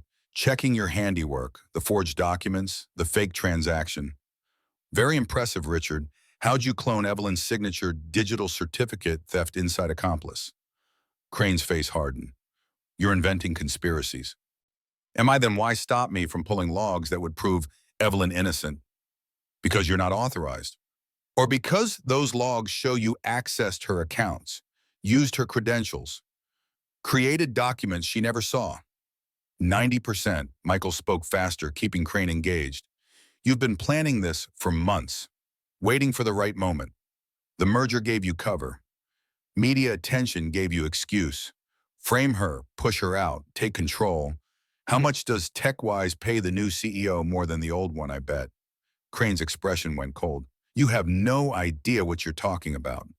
Don't I engineering degree? Remember, I know systems, and I know when they've been compromised. 100%. The drive beeped softly. Complete. Michael unplugged it, slipping it into his pocket. But hey, call the cops. Let's all explain what happened here tonight. The standoff stretched. Crane calculating odds. Michael holding his ground. The security guards looking uncertain, caught between orders and instinct that something bigger was unfolding. Finally, Crane smiled. Dangerous. Controlled. Security escort Mr. Carter from the building. If he resists, use necessary force. And Mr. Carter, you're fired and facing charges for corporate espionage. I hope whatever Evelyn is paying you is worth your freedom. The guards advanced. Michael didn't resist. Let them take his arms, guide him toward the elevator. He'd gotten what he came for. The drive in his pocket held proof. Now he just needed to get it to Evelyn before Crane could spin this into another attack. They marched him through the lobby. Pete, the night guard, watched with sympathetic eyes. Outside, police sirens wailed in the distance. Crane had actually called them. Michael was about to be arrested. His engineering career, already mothballed, would be permanently destroyed. His custody of Lily potentially questioned. Everything unraveling because he chose to help someone. But then he thought of Evelyn's face when she saw those fabricated documents. The betrayal, the fear. She'd saved him in ways she didn't fully understand, offering stability and purpose when he needed both. Returning the favor meant risk. Always had. Rivers, boardrooms, dark server rooms, didn't matter. Some people were worth jumping for. The police cruiser pulled up. Officers emerged. Crane emerged behind Michael, already narrating his version of events. This man was found breaking into secured areas, accessing confidential systems without authorization. We want him arrested for trespassing and attempted theft of trade secrets. An officer approached Michael. Sir, I need you to put your hands behind your back. Michael complied. Metal cuffs clicked around his wrists, cold, final. The officer read Miranda rights in a monotone voice. Behind them, Crane watched with satisfaction. Victory. Except his eyes kept drifting to Michael's pockets. He knew Michael had taken something, but admitting that meant admitting what Michael had found. As they loaded him into the cruiser, Michael caught Pete's eye. The guard touched his phone meaningfully. He'd call someone. Clara, maybe, or Evelyn directly. Help was coming. Michael just had to hold on. The police station was fluorescent lights and tired officers processing Friday night arrests. Michael sat in an interrogation room, cuffs removed, waiting. An hour passed, 2. No one questioned him. Strange. Through the door's window, he glimpsed detectives talking with suits. Lawyers, probably. Corporate types smoothing things over or making them worse. Finally, the door opened. Not a detective. Clara, wearing jeans and a blazer thrown over a t-shirt, looking like she'd been yanked from sleep. She sat across from him, voice low. Don't say anything specific. They're recording. Just listen. Evelyn's lawyers are negotiating. Crane wants you charged with industrial espionage. We're arguing you had authorization. It's complicated. The drive. Shh, don't mention specifics. Did you get what we needed? Michael nodded fractionally. Clara's relief was visible. Good. Keep it safe. Evelyn will be here within the hour. She's furious. At Crane, at the board, at herself for letting you go in alone. Not her fault. Try telling her that. She blames herself when things go wrong. Typical CEO martyr complex. Clara leaned back. They're going to release you. No charges tonight, but Crane is pushing for civil action. Lawsuit, restraining order. The works. Let him. We have what we need. Clara smiled grimly. That's what Evelyn said. She also said, and I quote, if they think I'm going down without a fight, they've forgotten who my father raised. Despite everything, Michael smiled. That sounded exactly like her.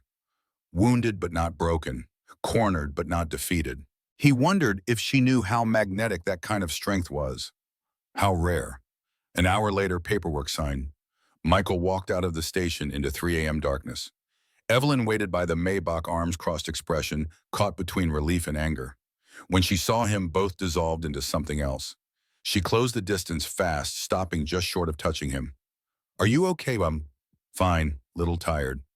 You could have been arrested, seriously arrested, prosecuted. But I wasn't. Because Clara's lawyers are expensive and fast. Michael, you can't keep risking yourself for me. Someone has to. You're worth it. The words landed between them with weight neither expected. Evelyn's eyes glistened. She turned away, composing herself, then back. Did you get it, the evidence? Michael pulled the drive from his pocket. Everything. Transaction logs, IP addresses, access records. Whoever set you up left digital fingerprints. Evelyn took the drive like it was sacred. Then we end this, now, tonight. It's 3 a.m. I don't care. We review this data, build the case, and I walk into Monday's board meeting with proof. No more defense. Pure offense.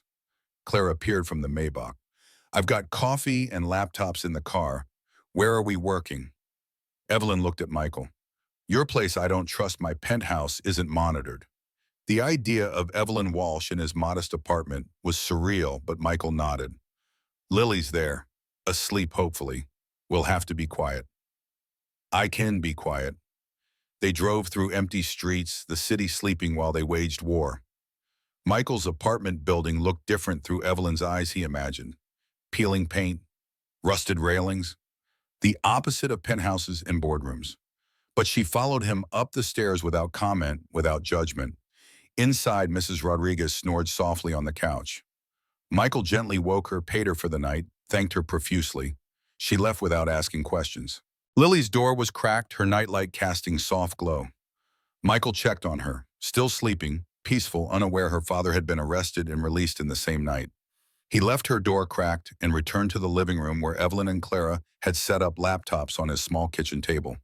For the next 3 hours, they worked in near silence. Coffee brewed and rebrewed.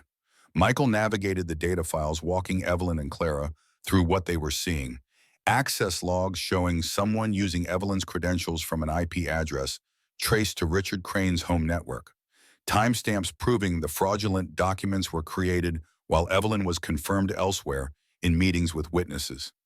Digital signatures that matched hers but with microscopic variations suggesting forgery software. It was damning, comprehensive, exactly what they needed. As dawn lightened the windows, Evelyn leaned back in her chair. This is enough. We take this to the board, the SEC, the media if necessary. Crane is finished. Clara nodded, already drafting press statements.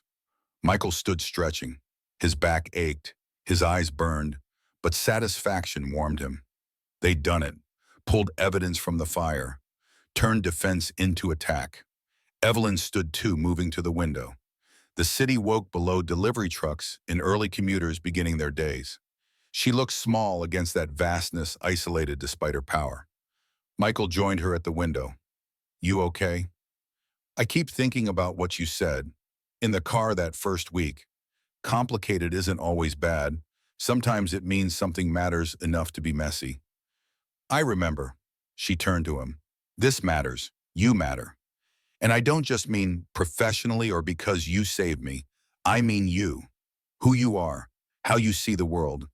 It makes me want to be better at being human, not just being CEO. The confession hung in the air.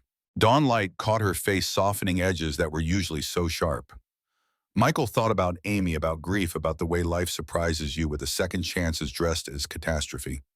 He thought about Lily sleeping in the next room, about stability and risk, and the gamble of opening yourself to someone new.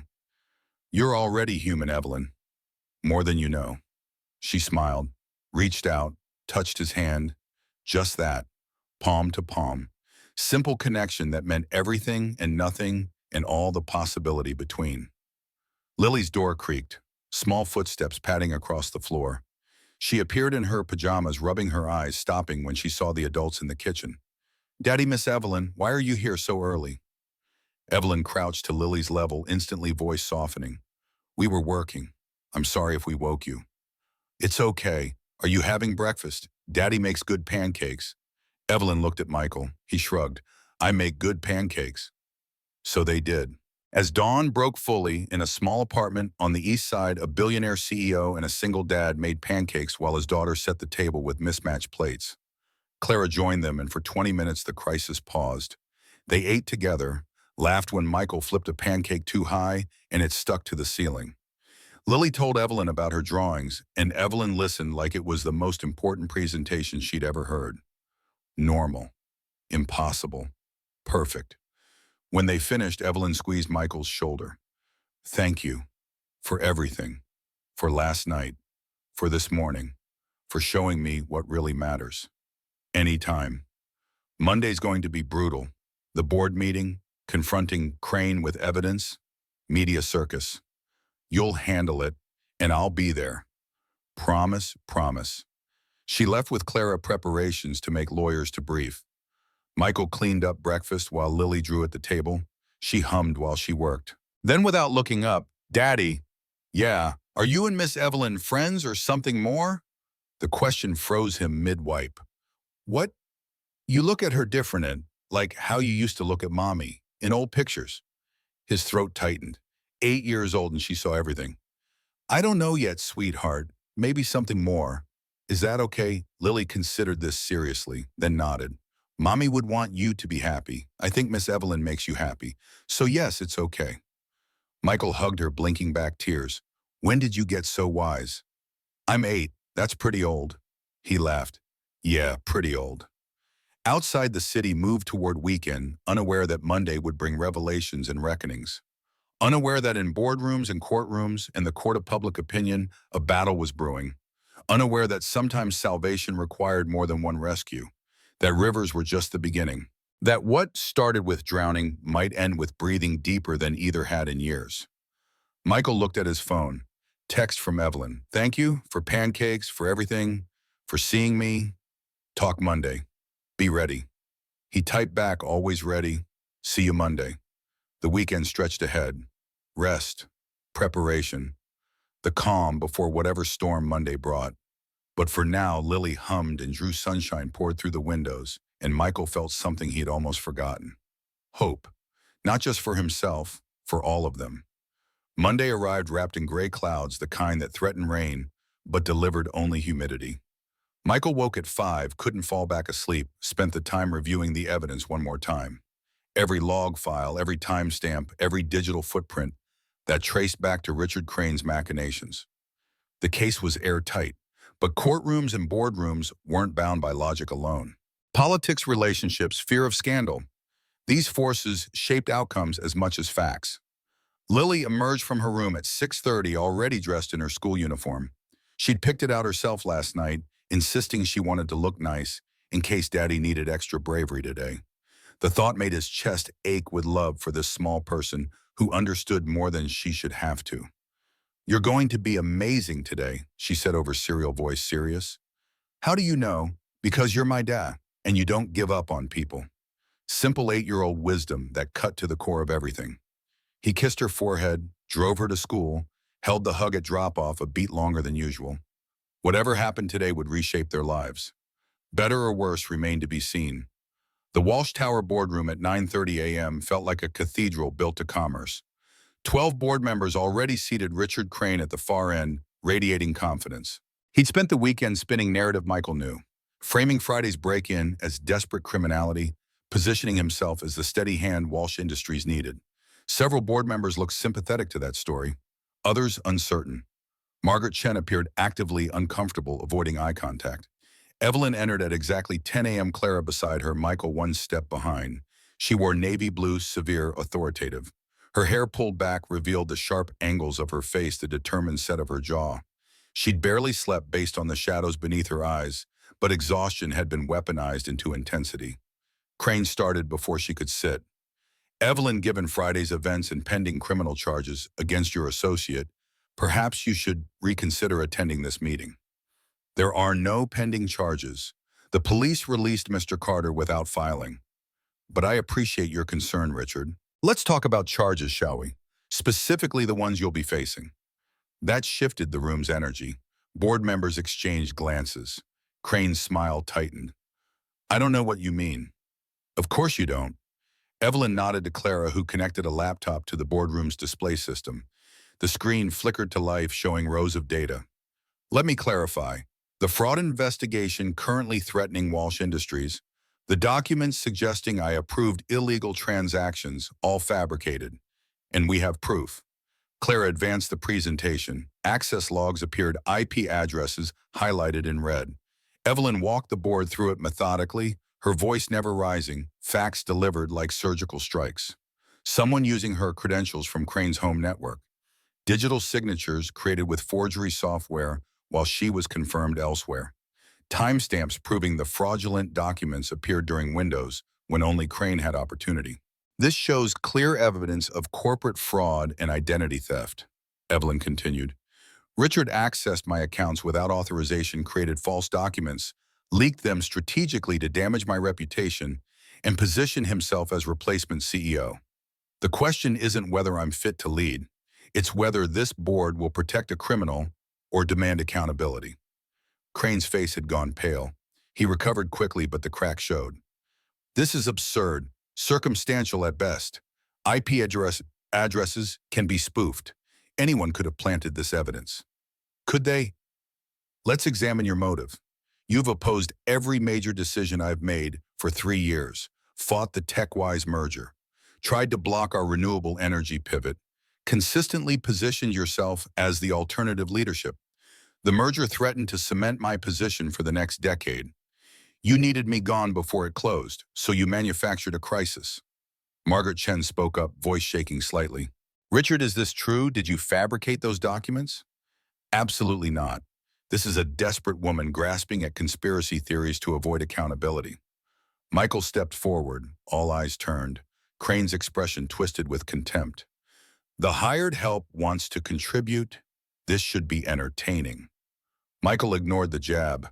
Evelyn had warned him board members might attack his credibility, use his background to dismiss anything he said. But facts didn't care about credentials. I pulled those logs myself Friday night, from Walsh Industries' own servers. The digital trail is irrefutable. Mr. Crane accessed Miss Walsh's accounts 17 times over the past 6 weeks, always from his home IP, always during off hours when fewer security protocols were active. He was careful, but not careful enough. You broke into company systems illegally, Crane shot back. Anything you claim to have found is inadmissible. Actually, Clara interjected, Michael was acting on direct authorization from the CEO, which makes his access legal, and the evidence admissible in both civil and criminal proceedings. Our lawyers have already filed formal complaints with the SEC and local prosecutors. You'll be receiving notice within the hour, Richard. The room erupted, board members talking over each other, some demanding explanations, others calling for calm. Crane tried to regain control, but his foundation had cracked. Margaret Chen stood facing him directly. I've known you 20 years, Richard. Tell me right now, looking me in the eye, you didn't do this. Crane opened his mouth, closed it. The silence stretched into damning territory. Finally, he pushed back from the table. I won't sit here and be ambushed by accusations. This meeting is clearly compromised. You're right, Evelyn said coldly. It is compromised. By you. Security will escort you from the building. Your access is revoked effective immediately. And Richard? You're fired, unanimously if this board has any sense. Margaret looked around the table. One by one, board members nodded. Even those who'd been Crane's allies recognized the untenability.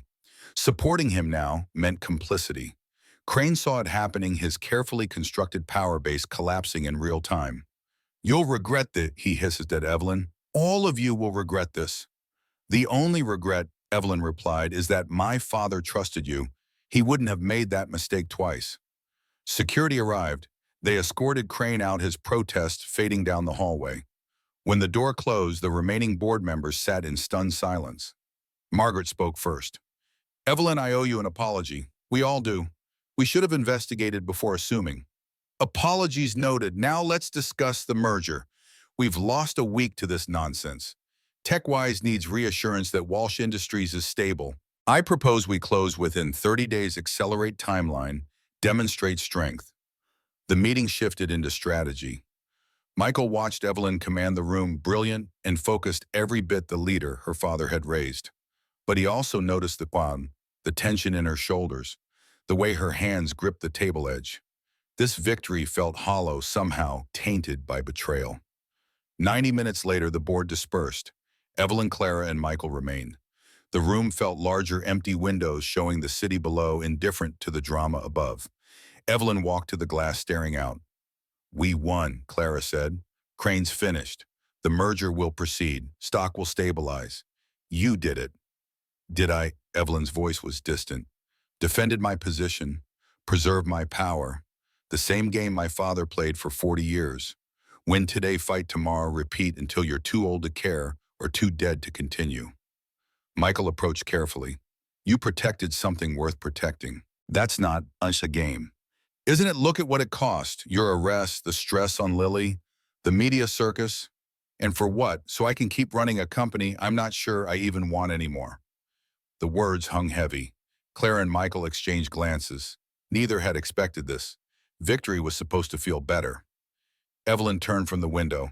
I've been thinking all weekend about what happens next, and I've made a decision. She looked at Clara. Draft a resignation letter, effective in 90 days. After the merger closes, I'm stepping down as CEO. Clara's tablet nearly slipped from her hands. What, Evelyn, you can't be serious. I've never been more serious. I'll transition to board chair, maintain strategic input. But day-to-day operations, someone else's problem. I want my life back. Or maybe I want a life period. One that doesn't require jumping through rivers to remind me I'm human. Michael felt the words physically. She was choosing something different. Something that terrified her precisely because it meant letting go of the identity she'd built her entire adult life around. What will you do? He asked quietly. I don't know yet, but I'm going to figure it out. And I'm going to start by funding something that matters, a foundation for single parents and children in need. Healthcare, education, childcare support. All the things people like you, Michael, shouldn't have to sacrifice for. The Carter Walsh Initiative, Clara said slowly, recognition dawning. You mentioned it last week. I thought you were spitballing. I was. Now I'm deciding. 15 million initial funding. More is needed. I want it operational within 6 months. Michael struggled to process $15 million. To help people like him, named partially for him, the generosity was staggering but also felt like goodbye. Like Evelyn building something beautiful before walking away from everything, including him. She must have read his face because she stepped closer. Michael, this isn't about leaving you. It's about becoming someone worth staying with. Someone who doesn't just exist in boardrooms. Someone Lily doesn't have to make pancakes for at dawn because they're too broken to go home. You're not broken. Maybe not, but I'm not whole either. Not yet. I need time to figure out who I am when I'm not proving myself to dead fathers and hostile boards. Clara cleared her throat. I'll start the paperwork. Both items, resignation timeline and foundation filings. You're sure about this? Evelyn nodded. Completely. When Clara left Michael and Evelyn stood in the empty boardroom, the silence felt different now. Not tense, just uncertain. Two people at a crossroads trying to determine if their paths continued parallel or diverged. Are we okay? Michael asked. I hope so. I want us to be. She reached for his hand. These past few weeks have been the most chaotic of my life, but also the most real. You showed me what matters. Your daughter showed me what family looks like. I don't want to lose that. You won't, not unless you choose to. I'm choosing forward, whatever that means, and I'm hoping you'll choose it too. He squeezed her hand. I'm not going anywhere. The press conference that afternoon was Clara's masterpiece of controlled chaos. Evelyn stood at a podium, cameras flashing, reporters shouting questions. She delivered a statement exonerating herself, announcing Crane's termination, confirming the merger would proceed. Then unexpectedly, she announced her planned transition from CEO to board chair, framing it as strategic succession planning. Walsh Industries is stronger than any single person, she said, including me. The next phase of growth requires fresh perspective. I'll remain involved at the highest strategic level while supporting new executive leadership. And I'll be dedicating significant resources to the Carter Walsh Initiative, a foundation supporting single-parent families with healthcare, education, and childcare assistance. The room buzzed. Reporters yelled questions about Michael, about their relationship, about what this meant. Evelyn ignored them all, concluding with simple finality, "Thank you, no further questions today." Michael watched from backstage. Lily beside him, she'd insisted on coming after school, wanting to see Miss Evelyn on TV in person. She tugged his sleeve. Is Miss Evelyn sad? Why do you ask? She sounds strong but looks tired, like when you're trying not to cry. Perceptive kid. Maybe a little. Big changes are hard even when they're good. We should make her pancakes again. That helped last time. Michael smiled. Maybe we should. The weeks that followed blurred together. Merger negotiations, foundation planning. Michael officially resigned as Evelyn's driver, the arrangement having served its purpose. But they stayed in contact. Dinners occasionally. Weekend outings with Lily. Slow, careful relationship building without the pressure of employer-employee dynamics. Evelyn proved surprisingly bad at not working. Clara found her at the foundation office at 11 p.m. multiple times, planning programs, reviewing applications. But gradually she softened. learned to delegate, started painting again, something she hadn't done since college. Showed up at Lily's school art show unannounced, buying 3 of her pieces for the foundation's permanent collection. Michael reopened his engineering consulting practice with a loan from Evelyn that he insisted on repaying with interest despite her protests. Riverside Engineering Solutions. Small shop, mostly contract work, but it was his. Lily drew the logo, a bridge over water with sunrise behind it. 6 months evaporated faster than seemed possible. Winter gave way to early spring. The TechWise merger closed successfully, Walsh Industries stock hitting record highs. Evelyn's replacement CEO and internal promotion was doing well. The Carter Walsh Initiative had processed its first 100 applications, changed dozens of lives already. And then came the community center opening. The building sat on the east side of Ashton Falls' renovated warehouse, transformed into bright spaces for after-school programs, job training, healthcare clinics. The initiative's flagship. Evelyn had insisted Michael be heavily involved in planning, despite his protests that he didn't know what he was doing. Clara somehow managed both of them, channeling their chaotic energy into functional outcomes. Opening day was scheduled for a Saturday in April. Sunny, warm, perfect. Families filled the courtyard, kids running through playgrounds, parents touring facilities. Lily was among them, chasing a red kite someone had given her, laughing as it dipped and soared. Michael stood near the building's entrance, watching. Evelyn appeared beside him, wearing jeans and a simple white blouse, more casual than he'd ever seen her in public. She looked happy, actually happy. Not the satisfied smile of closing deals, but genuine contentment. She's getting faster, Evelyn observed, watching Lily. Unstoppable is more accurate. Wonder where she gets that. He glanced at her. Definitely you. I'm just the steady influence. You're the foundation everything else builds on. There's a difference. They stood in comfortable silence, watching the community center bustle with life, knowing they'd helped create this, not through grand gestures, but accumulated choices, jumping into rivers, breaking into offices, making pancakes at dawn, small moments compounding into transformation. Michael, Evelyn said quietly, can I tell you something? Always. That night I crashed before the bridge I was running. From the company, the pressure, the loneliness. I didn't care if I made it across. Part of me hoped I wouldn't have to keep fighting. His chest tightened. He'd suspected, but hearing it confirmed hurt differently. And now I'm grateful I did make it across, because of what was waiting on the other side. You, Lily, this. She gestured at the center. Purpose that doesn't require sacrificing humanity to achieve. I know we've been taking things slow, figuring out what this is between us. But I need you to know, you didn't just pull me from a river. You pulled me back to life. And I don't want to waste whatever time we have being careful when we could be certain. Before he could respond, Lily's voice cut through.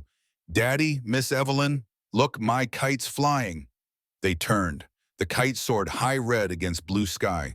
Lily jumped excitedly, controlling the string with surprising skill. Other kids gathered around her, asking to try. She was explaining technique, patient, and encouraging, teaching them what someone had taught her. Evelyn crouched as Lily ran over, arms wide. You did it, sweetheart. Daddy says if you believe in something, you have to hold on tight, but not too tight or it breaks. Your daddy's very wise. Lily studied Evelyn seriously, then with the directness only children possess. Miss Evelyn, can I call you something else? Evelyn's breath caught. What would you like to call me, Mom, if that's okay? I remember my real mom. But I think people can have more than one mom if they're lucky, and I think I'm really lucky. The word hung in spring air like a benediction. Evelyn's eyes filled. She looked at Michael silently, asking permission, seeking confirmation this was real and allowed and wouldn't break any of them. He nodded, throat too tight for words. Evelyn pulled Lily close. You can call me whatever feels right, darling. And yes, people can definitely have more than one mom. I'd be honored. Okay, Mom. Lily hugged her tighter. I love you. I love you too. Evelyn's tears spilled freely now. So much. Michael knelt beside them both, wrapping his arms around the two most important people in his world. For a moment they stayed that way, wind tugging their clothes, the kite string still in Lily's hand leading to the red shape dancing overhead. Around them, the community center thrummed with life and hope and second chances. When they separated, Lily ran back to show other kids her kite. Evelyn wiped her eyes, laughing at herself. "I'm a mess." "You're perfect," Michael said, and meant it completely. She turned to him, sunlight catching her face. "Ask me. Ask you what you've been wanting to ask for weeks. I can see it in how you look at me. The question you're afraid will break something. Ask." Michael took a breath. 6 months ago, he'd been a cab driver struggling to make rent. Widowed, lonely, going through motions. Then a car went into a river and everything changed. He'd saved her. She'd saved him. They'd saved each other. But what came next required stepping beyond gratitude into something riskier. Will you build a life with us, not as a phase or a project, but as family? Real, messy, permanent family. Evelyn smiled through lingering tears. "I thought you'd never ask." "Yes, absolutely yes." He kissed her then. First time, soft and certain and tasting of salt and possibility. When they separated, both were smiling. Around them, the party continued. No one noticed or cared, just two people claiming happiness they'd both stopped believing was possible. That evening, after the center closed after Lily was asleep, Michael and Evelyn drove to Riverside Bridge, stood where it had all begun. The water moved quietly below, reflecting early stars. The place that had almost taken everything had instead given them each other. "Do you ever think about that night?" Evelyn asked. "Every day." "Me too," she leaned against him. "I used to believe fate was something you manufactured through will and strategy, but maybe sometimes it just finds you, in the worst moments offering the best outcomes. Or maybe fate is just another word for choice. You chose to fight for your life. I chose to jump. We keep choosing each other. That's not destiny. That's better." She considered this, nodded. "I like that. Choosing each other. Every day." "Every day," he agreed. They stood in silence, watching the river that had once separated them, now binding them forever. Below, water whispered ancient secrets about cycles and renewal. Above, above the stars multiplied as darkness deepened, and between earth and sky, two people who drowned in different ways found themselves breathing deeper than they ever had. Somewhere in Ashton Falls, Lily dreamed of kites. The community center sat ready for Monday's programs. Walsh Industries prepared for quarterly earnings. The world continued its indifferent rotation. But here now on this bridge, Michael Carter and Evelyn Walsh stood at the intersection of before and after, where the past acknowledged and the future embraced and the present held everything that mattered. "Thank you," Evelyn whispered, "for saving me, for staying, for believing we could be more than our worst moments. Thank you for letting me, for choosing us, for showing me life doesn't end when you think it does. It just changes shape." She turned in his arms, face tilted up. "I love you, in case that wasn't clear from agreeing to build a family with you." It was reasonably clear, but hearing it helps. He smiled. "I love you too, more than I thought possible after Amy. Different but no less real." "Different but no less real. I like that too." They kissed again, longer this time, sealing promises and possibilities. When they finally pulled apart, Evelyn laughed softly. "What? I'm kissing my driver on the bridge where he saved my life. The tabloids would have a field day. Former driver, current boyfriend, future husband if you keep making me pancakes." "Is that a proposal?" "Not yet, but when it comes, it'll involve significantly more planning than a throwaway bridge comment. I look forward to it." They returned to the car, drove back toward the city. Their city now, shared territory. Michael dropped her at her penthouse, now significantly downsized, more home than showcase. She'd be at his apartment tomorrow for Sunday dinner. Then they'd discuss moving plans, maybe find a place together, something with space for all of them. At home, Michael checked on Lily. She'd left a drawing on his pillow, three figures holding hands beneath a rainbow. Dad, Lily, and in careful new letters, Mom. He smiled, chest full. His phone buzzed. "Evelyn, made it home, already missing you both. Tomorrow can't come fast enough." He replied, "Sleep well. Dream of kites and new beginnings." Her response always, "Love you." "Love you too." Michael set the phone down, looked at Lily's drawing again, thought about Amy, hoping she'd approve of this new chapter. Believing she would. She'd never wanted him frozen in grief. She'd wanted Lily raised with love, wanted Michael to find happiness again if he could. He'd found it, in the unlikeliest way, through catastrophe and courage, through a woman who'd needed saving and ended up saving him back, through choosing to jump when everyone else stood frozen. Outside Ashton Falls settled into Saturday night. The bridge stood solid over moving water. The community center waited for Monday. Walsh Industries would open market strong. And in apartments and penthouses across the city, 3 people slept, knowing tomorrow would bring them together again. The story could have ended here. Neat bow, happy resolution. But life doesn't end with single victories or perfect moments. It continues forward messy and beautiful, requiring daily choice to maintain what's been built. Michael knew that. Evelyn knew that. They'd both lost enough to understand nothing was guaranteed, but they'd also found enough to know some things were worth the risk, worth jumping for, worth holding tight but not too tight. As he drifted towards sleep, Michael thought about rivers, how they flow forward without pause, how they carry things away and bring new things in their place, how you can't step in the same river twice because both you and the river change. He'd stepped into a river 6 months ago, changed it and was changed by it. Now he was stepping into something else, a future he couldn't map but wasn't afraid to explore. With Evelyn, with Lily, building family from friendship, love from gratitude, forever from one brave moment. The river had given him everything, but he'd given something too. His fear, his hesitation, his assumption that the best parts of life were behind him. In exchange, he'd receive possibility, purpose, partnership, fair trade. And if the river asked again, someday demanded another leap, another risk, another moment of choosing courage over caution, he'd jump, without hesitation. Because some people were worth it, some lives were worth saving, and some stories only began when you stopped standing safely on bridges and started swimming toward what mattered.